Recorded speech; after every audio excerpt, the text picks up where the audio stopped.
గండిపేట్ రాజేంద్ర నగర్ కు ఆనుకొని ఉన్న మూసీ పరివాహక ప్రాంతాల్లో మొత్తం 339 నిర్మాణాలను గుర్తించి మార్కింగ్ వేశామని రంగారెడ్డి జిల్లా కలెక్టర్ శశాంక్ తెలిపారు. ప్రస్తుతం మార్కింగ్ వేసిన ఇళ్లలో ఉన్న ప్రజల్ని బలవంతంగా తరలించడం లేదని తెలిపారు. స్వచ్ఛందంగా ప్రజల అభీష్టం మేరకే వారందరినీ రాజీవ్ గృహకల్ప సముదాయాల్లో నివాసాలు కేటాయించామన్నారు. ఎలాంటి అపోహలకు ప్రజలు తావివ్వొద్దని కలెక్టర్ కోరారు.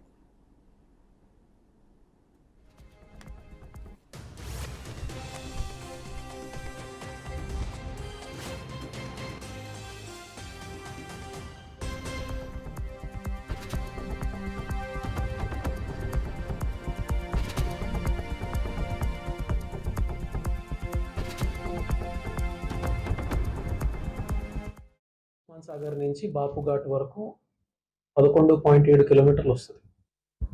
అట్లాగే బాపుఘాట్ నుంచి కిందకి కమేలా వరకు 4 కిలోమీటర్లు వస్తుంది.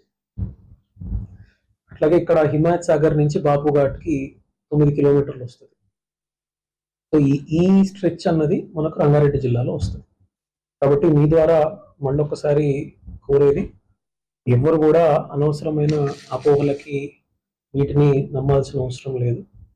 మేము పూర్తి స్థాయిలో అన్ని వివరాలు చెప్తూ, ఏవైనా అనుమానాలు ఉంటే నివృత్తి చేస్తూ, వాళ్ళు తీర్మానించుకున్నప్పుడు, వాళ్ళ నిర్ణయం తీసుకున్నప్పుడు వాళ్ళుగా వెళ్ళడానికి మేము వారిని ప్రోత్సహిస్తున్నాం తప్ప బలవంతం అన్నది ఎక్కడ లేదు. వాళ్ళు వెళ్ళిన దానికి షిఫ్టింగ్కి కూడా మేము